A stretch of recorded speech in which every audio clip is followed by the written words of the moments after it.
the way I got over the fear is I said, look, Kered, I'll give myself a year. If it doesn't work out in a year, I can come back home. That's, like, it's not a big deal. And at the time, I was 27. I didn't have anything tying me to the UK. It was just my friends and family that I knew I was going to miss. But I was like, well, if it doesn't work out, I can always come back. It worked out. 10 years later. 10 years later, I'm still here.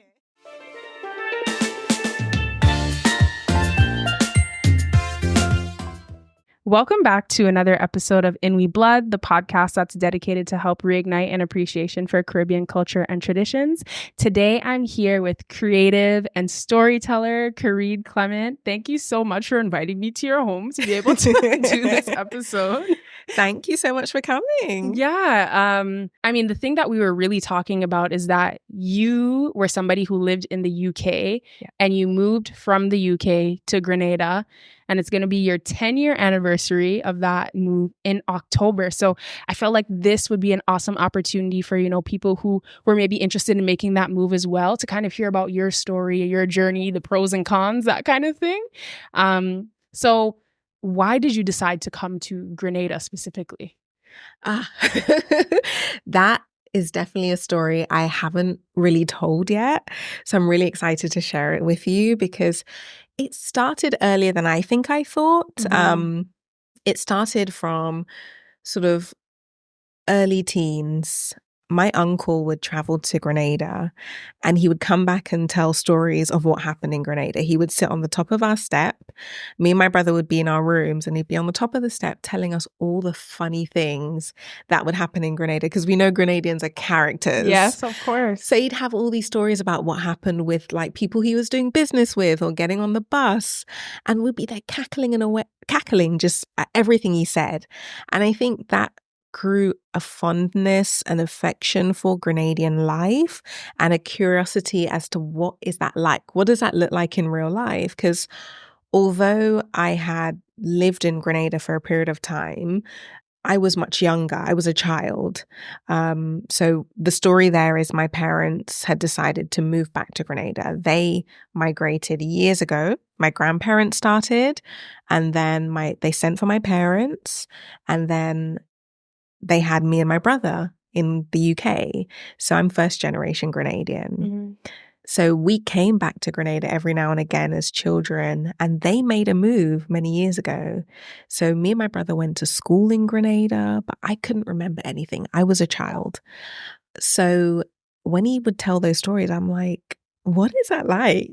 So I would come to Grenada on holiday and I started like falling in love with this place. I'd come for Christmas, I'd come for Carnival, and it became this like infectious bug that I always needed every season. You need the refill. I'm telling you, I started realizing I have a internal clock where after 6 months, how to go back home. Yep, exactly. And my internal clock started to become shorter and shorter, where I was like, when I'd leave, when the plane would take off and Grenada would disappear, when you're looking through the window, I would want to bawl. Like I would want to cry my eyes out because I was like, I feel like I'm leaving my soul behind. So when I would get back to the UK, there was a period where, I'm not sure if it's like that for you, where you get back and you're mourning, you have to banker a little bit, you're mourning your holiday, but eventually you settle back in. More and more, I found it difficult to settle back in to my daily life and be like, okay, I'm back in the UK, back to the routine. I was like, this doesn't feel like where my soul needs to be anymore. I want to be somewhere different. I want to be in Grenada. That is so incredible. I know exactly what you're talking about. And I think that's a sentiment that people share. Like, I remember my cousins telling me, like, as soon as they're driving down that airport strip, they just start to bawl. Yeah. They don't even reach on the plane yet. No, the drive back down the strip to get to the airport is just tears. Yeah. I've never had that experience of like crying, but the tabanca that you're talking about, it's like the thing that I realized last time, just for me personally, as someone who like feels a lot, I realized as soon as I landed in Grenada, it's like I could feel just like the vibration of this place feeling like big, slow waves. Whereas in Toronto, it's like fast, short, sharp waves, like very, but it's like you get here and I always say it just feels like It You know? does. And there's certain things that are very specific. So, for example, for me, it was like the green mountains and the blue ocean. And looking at that and seeing more of it calmed me a lot, particularly as a creative person. My brain is always ticking with ideas and it's always thinking 10 steps ahead of everything. So I needed that sort of serene, calm environment and those colors to just ease my mind.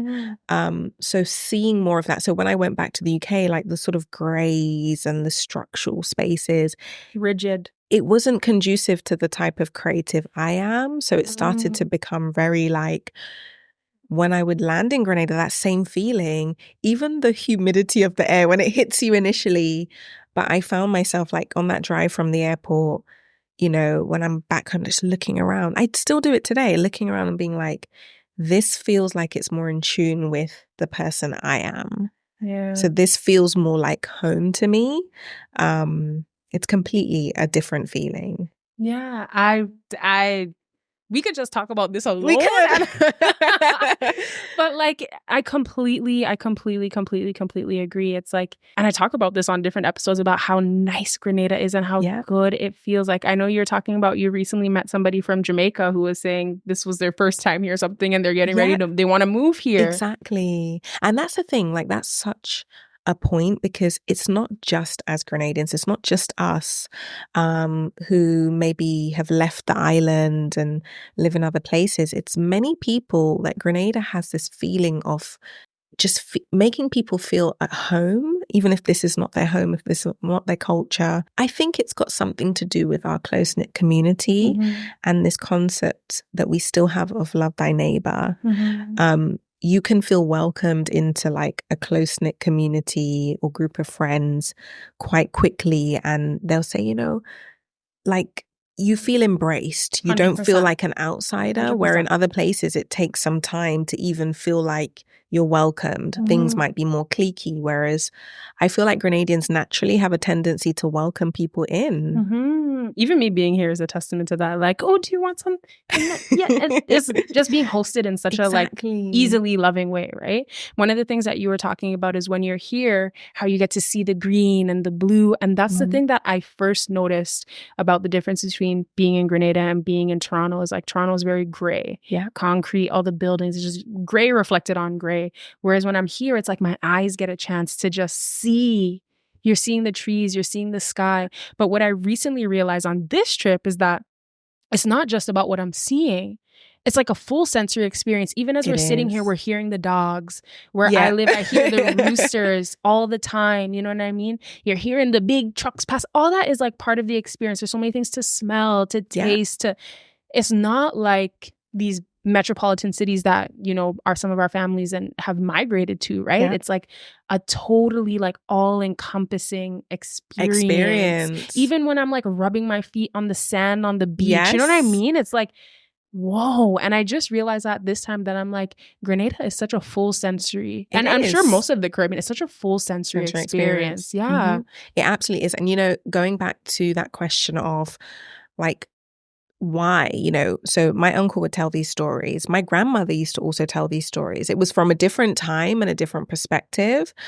But what started to become really evident to me is that when I'd come here on holiday and I'd get back to the UK, I became very conscious of the fact that as humans, we'd pack into these trains, and there were instances where someone will be sitting across in a carriage, crying their eyes out, and nobody would actually be attentive to them. Everyone will sort of hide under a newspaper, and we'd all sort of dart past each other, commuting about our busy lives. And I started to miss this idea of like, you walk past someone on the street, you say good morning, good afternoon, good evening.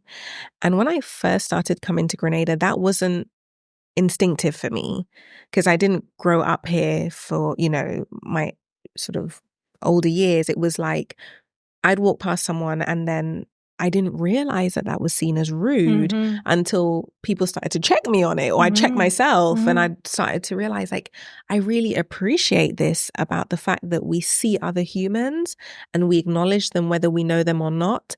And if you are in trouble, if you're sitting somewhere crying, if your car holes up somewhere, there is going to be a Grenadian that appears out of nowhere to help you.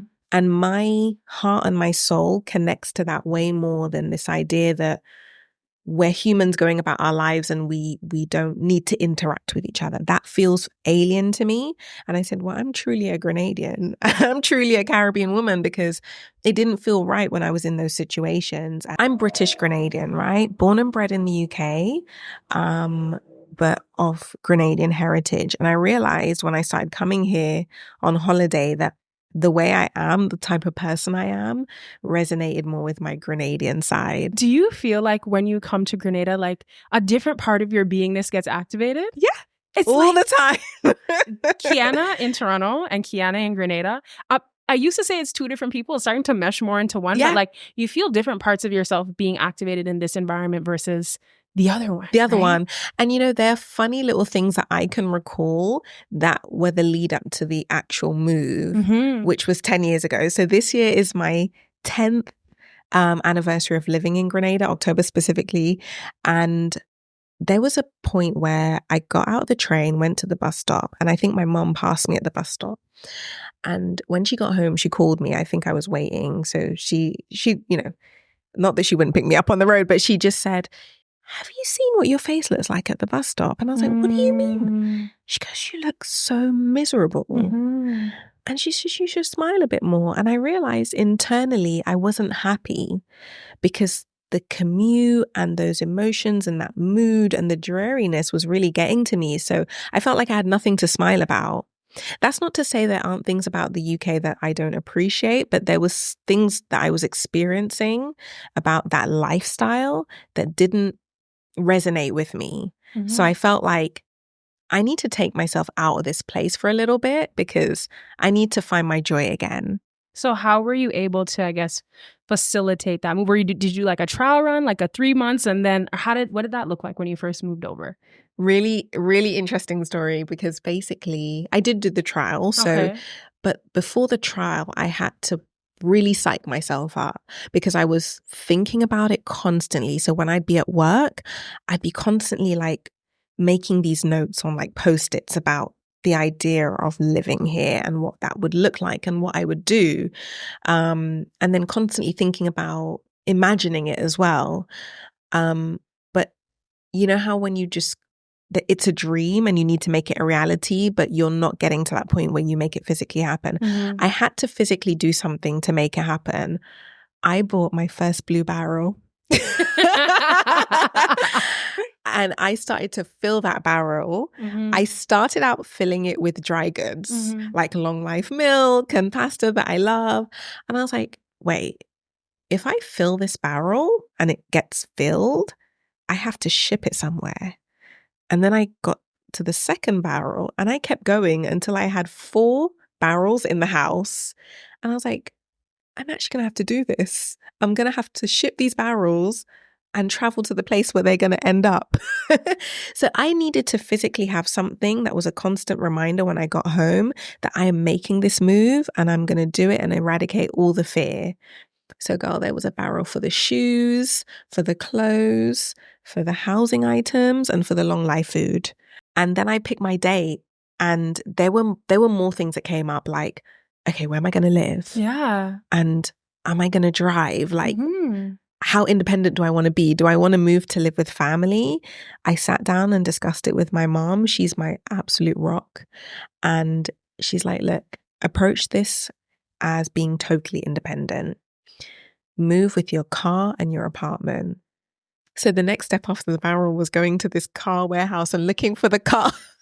And when it got that, you know, to that stage, it was like, super real. I need to do this. Like, I'm doing this. And the way I got over the fear is I said, look, Kered, I'll give myself a year. If it doesn't work out in a year, I can come back home. That's, like, it's not a big deal. And at the time, I was 27. I didn't have anything tying me to the UK. It was just my friends and family that I knew I was going to miss. But I was like, well, if it doesn't work out, I can always come back. It worked out. 10 years later. 10 years later, I'm still here. That is so amazing. So we were just driving around in your car and you were telling me a little bit about the story. How did you, because I feel like, yes, it sounds good. Like, okay, you packed a couple of barrels, but like, what is the logistics of actually getting these things across? Like shipping a car from the UK to Grenada, what does that look like? So when I realized I had to ship these barrels and be really intentional about like the process, I started to do my research. And I will tell you, things are probably a bit more different now. But at the time, there were a lot more things I did. So before the barrels, there was a major thing I did. And I think at the time that nobody was even, not nobody, but like people my age weren't thinking about doing. At like 22 or 23, I got my Grenadian passport. Okay. While I was traveling to Grenada and I started to realize that this is a place that my soul loves being in, I was like, okay, well, I want my passport. I want dual citizenship. And I used my parents' marriage certificate and their birth certificates to get my citizenship. So I was able to get it via parentage. The process was really long and arduous. I don't think it's like that now, but it was a nightmare at the time because not many people my age even were doing that.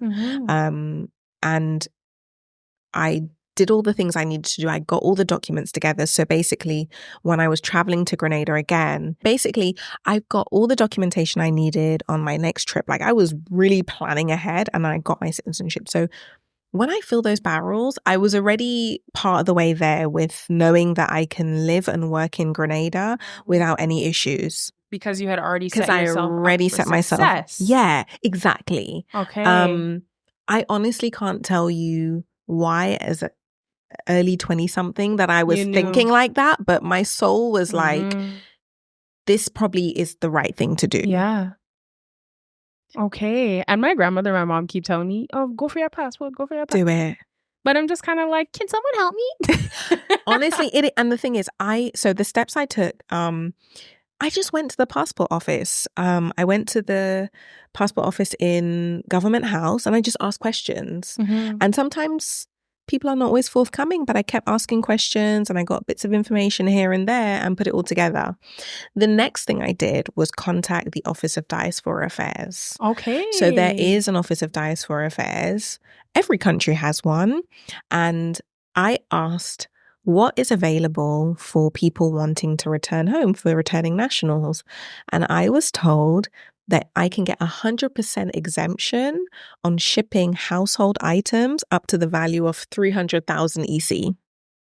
I was told things like I can get exemptions or percentages off shipping cars. So I got all this information. I said, well, what do I need to do next? And all they said was, we just write you a letter and then you present this letter to the immigration office so that you have this exemption. So I came with my letter.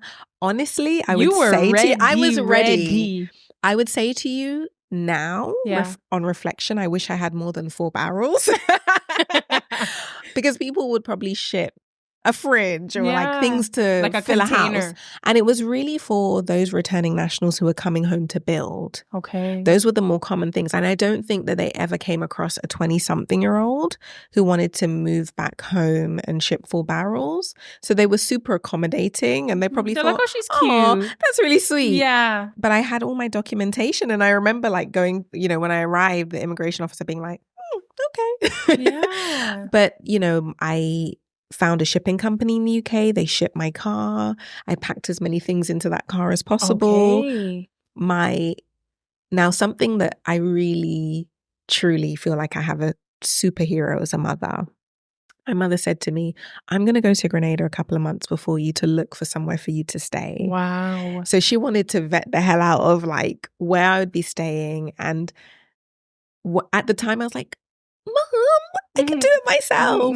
But I so appreciate that groundwork she did because my mother grew up in Grenada. Exactly. She knows Grenada. And what I learned about Grenada is like it's the people you know that recommend and connect you to the right things. It's not always on a website. Absolutely not. It's not always advertised on TV, or it's not like that. It's about basically having those connections within your community. So someone says, well, try so-and-so or call so-and-so or go here. And because I hadn't grown up in Grenada, that's not something I knew, but something that she knew. And when she got on the ground, boots on the ground, true mobilizer, she was able to speak to people and find me my first apartment. And is that the one that you've been living in? No, I've moved twice now, but that first apartment I stayed in for a pretty long time. I had a beautiful view of the Carenage. I felt safe. It was a 2-bedroom apartment, so my friends and family can come and see me. And it was just perfect for me. It was spacious. It had a great view. And it was, I think, really my first introduction to true independence.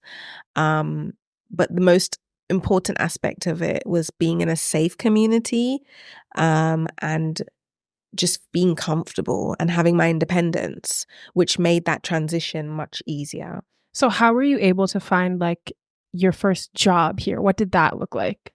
I'm glad you asked, because I got a job opportunity before I moved. Oh, wow. Girl, you were ready. I was ready.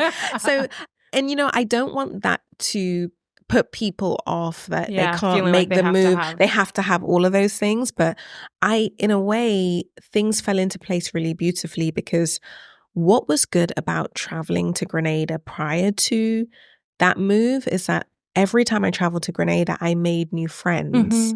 I started to expand my network. I connected with people. So a lot of the research I did was sort of like kind of firsthand speaking to people and building that same network that my mom had for myself.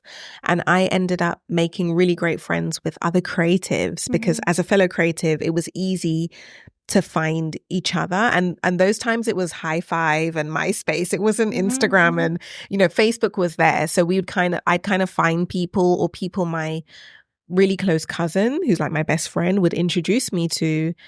And then when I go back to London, we'd have like calls and talk and be like, okay, who do I speak to for this? Who do I speak to for that? So going back to the job opportunity, a fellow creative actually recommended me for a position. I did, I went through the process. I sent in my resume. I did an interview, and that actually was kickstarted from me doing freelance work for this company. So it was like a nice transition of, oh, we've worked with you before. Okay. You did a great job here, and the position's available. Let's interview and see. So I actually came to a job which made me feel a lot more stable and reassured at that time. Because this is pre-COVID, where remote work wasn't a thing. Yeah. So yeah, coming to a full-time job, I think in Grenada, it did two things. It created a sense of stability for me to feel confident that I can sustain myself and be a young, independent woman without being like calling my parents for them to bail me out. But what it also did was it allowed me to work with other Grenadians who were born and bred here and get a sense of the work culture, the lifestyle, and integrate myself easier.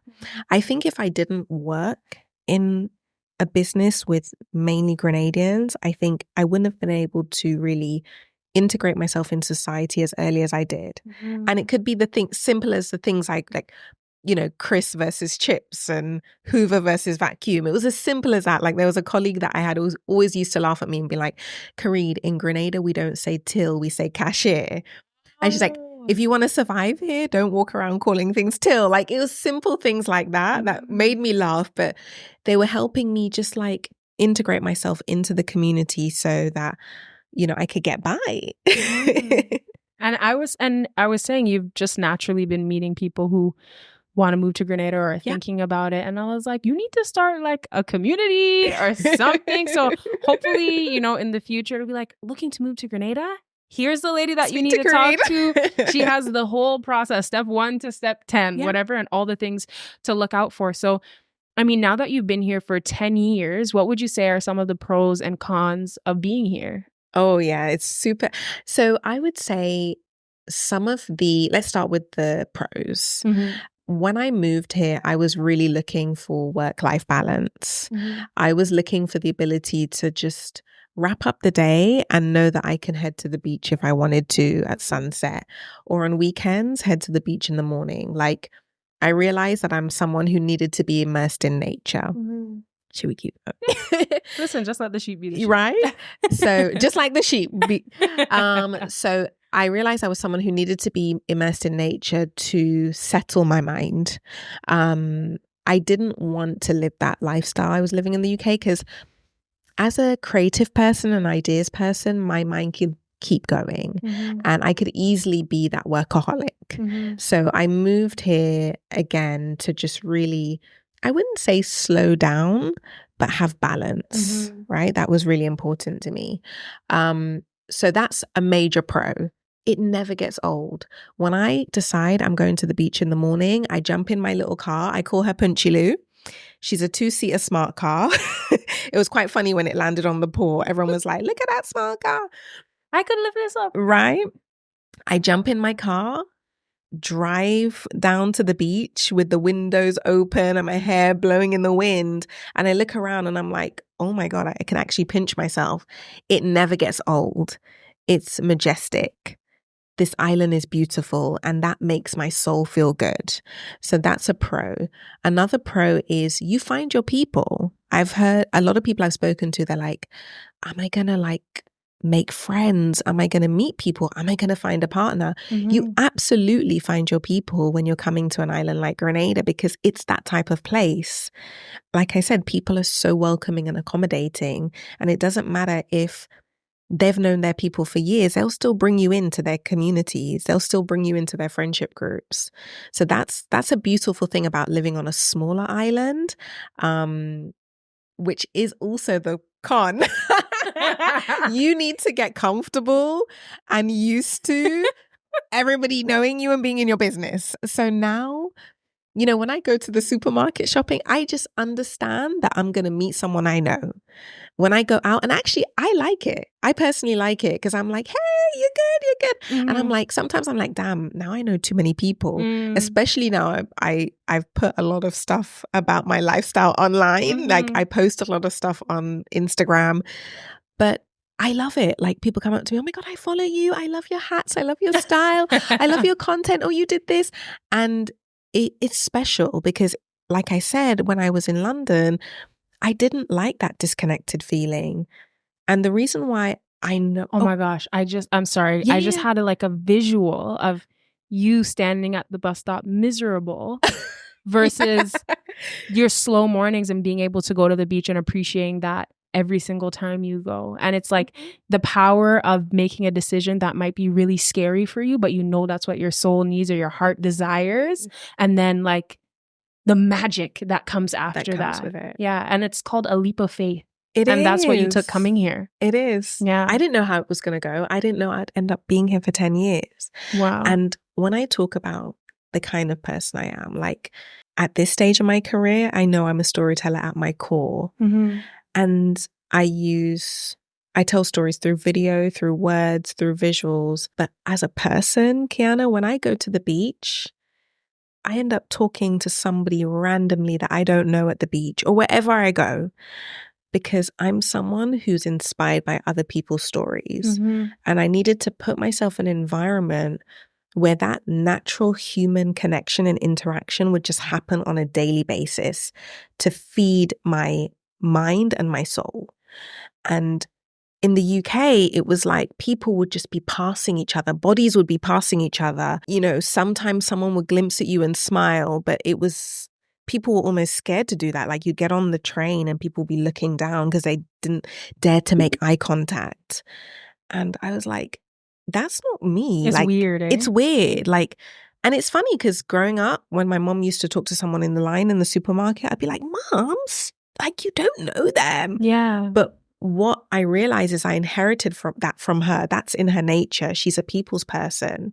And growing up watching her do that, I realized I became that person. And I needed that on a more regular basis. So sometimes I just bump into the most random people, like people from all walks of life. And we end up in a conversation. And what I like about the lifestyle in Grenada is that I take the time to have those conversations. I'm not always in a rush or on a schedule or not being like, I need to go. I'm too busy to take that in. And I almost leave that feeling so fulfilled. And energized. Right? And taking that to some of the pros again, is when you meet your people, particularly in your field or like-minded people, it's so much sweeter when you live in a smaller society because you can connect much more. You get to know people on a deeper level. You take time getting to know them. They take time getting to know you. And it's not as transactional as it can be when you're living in a city where people are constantly looking to monetize everything. It's a different energy. People, creatives, they explore and they experiment. And when I was even growing up in the UK, like I went to the University of Arts. I studied a creative degree. Sometimes people forget to play and experiment to feed that creativity. They're constantly looking at the profitability of something. And yes, it's important, but I needed the balance.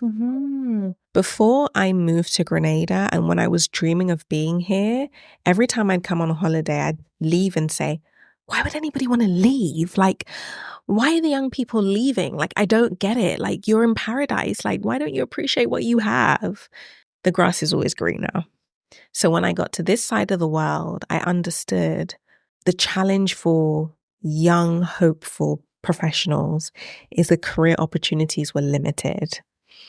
They were limited from the standpoint of maybe people at a more mature stage in their career were sort of hanging on to certain positions, really hanging on to them and not making room for the development of our youth or our young professionals who are ready or capable to step into higher positions to maximize their earning potential.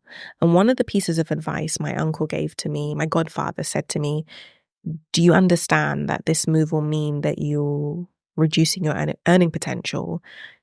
And I said, yeah, I totally understand that, but it didn't really matter to me at the time.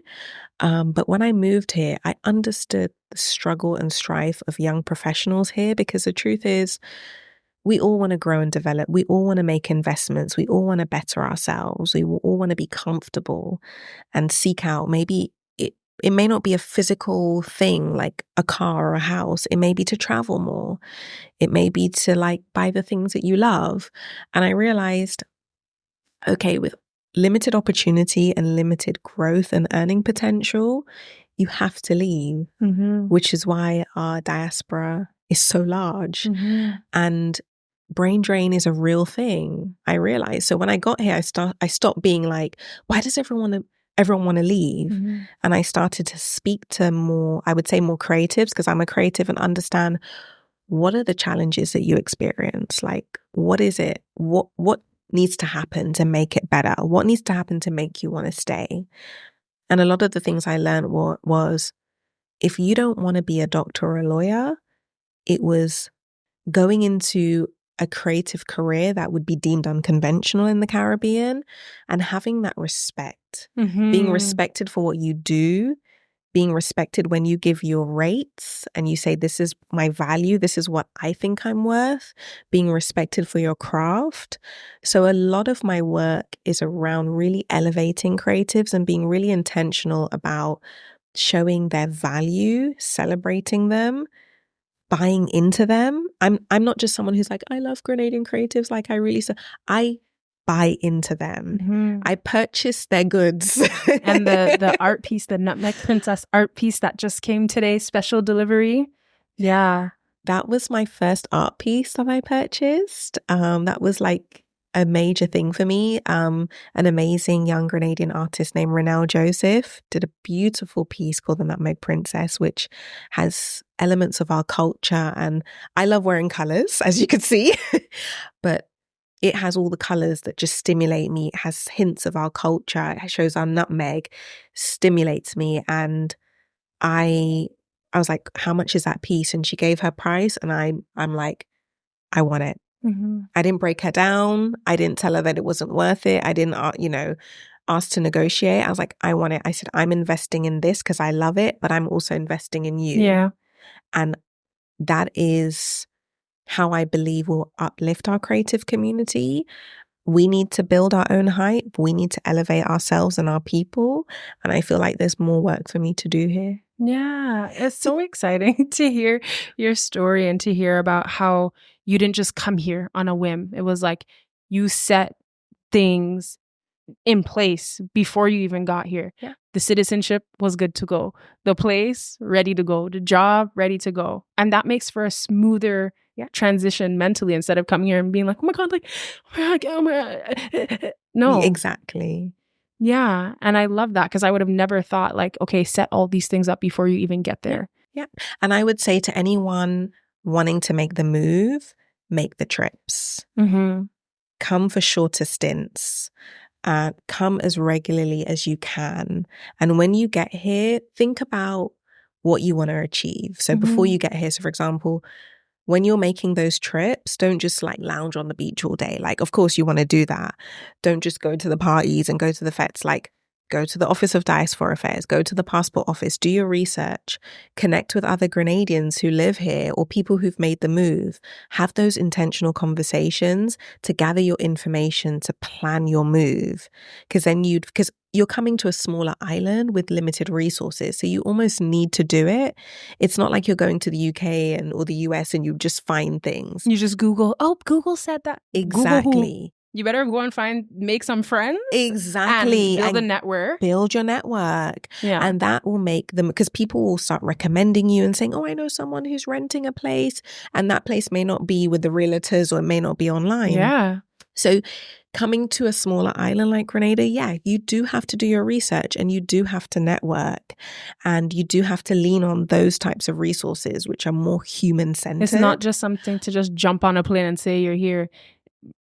Take the trips, like you're saying, and establish the foundation well before you decide to come. Exactly. Okay. Because what will happen is you will come with preconceived ideas, which will frustrate you and you'll want to leave. And that's not to say that I didn't, after a year, think I want to leave.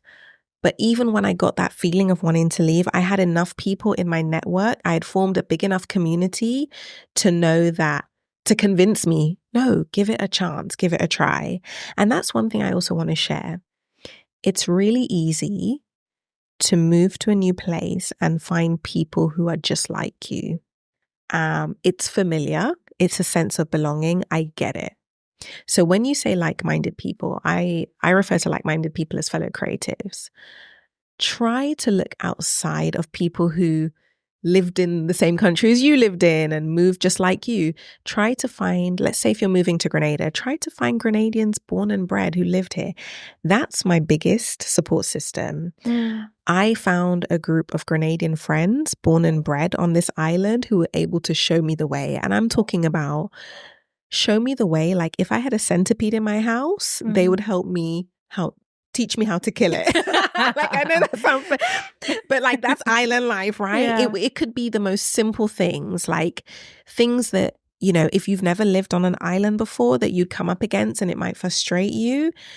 Like knowing Grenadians born and bred here who've lived here all their life, they'll help to guide you through things that might frustrate you coming from a bigger city. Like which fishman or woman to go to in the market. Yes, which vendor. Like they will be able to she say, hey, be old, don't go by she. Exactly. They'll be able to guide you on the things that are so simple that you might be used to Googling online. They'll help you truly integrate yourself. Whereas if you're only hanging with people who are here for the first time trying to figure it out, you will get frustrated. And it doesn't mean that you don't need those people, but try to mix it up. It's so important. And what that does for you is that teaches you more about the Grenadian way. It teaches you about the pros and the cons. So you have an appreciation, the challenges people go through here. Because at the end of the day, if you're coming from a bigger city and you're earning in a different currency, it's easier to look at this lifestyle through rose-tinted glasses. It's important to understand the struggle of all classes, you know, from working class, middle class to upper class. Grenada has a very classist society, and it's important to understand the lifestyle of all people, to understand your privilege and have an appreciation for what you have as well. I love that. I think we are about to run out of time. I feel like this could be such a long and awesome chat, but I feel like the theme that you're sharing is like, don't just jump up and move. Yeah. Like, set yourself up for success in the way that you can. Absolutely. Build your network, get your things in order, and then start to practice being here. Exactly, exactly. Yeah. And I'm definitely open if anyone wants to ask me any questions or if they're like on the fence, like, should I do this? Shouldn't I? Like, I'm so open to sharing information. Like, it happens naturally. People message me like, Kered, what do you think of this? But a lot of people don't know how long I've been on this journey for. So I'm so excited that I could share this with you. Yeah. Thank you so much. My pleasure. We've been having such a good time today. You guys don't even know the half of it going up and down. And we were just having such a fun time today. So if people are looking to get in touch with you, whether it's to reach out or to follow you, where can they find you? So I'm on Instagram. I'm an avid Instagram user. And it's basically my full name, Kered Clement, Kered. Surname Clement. I'm also on LinkedIn as well, Kered Clement as well.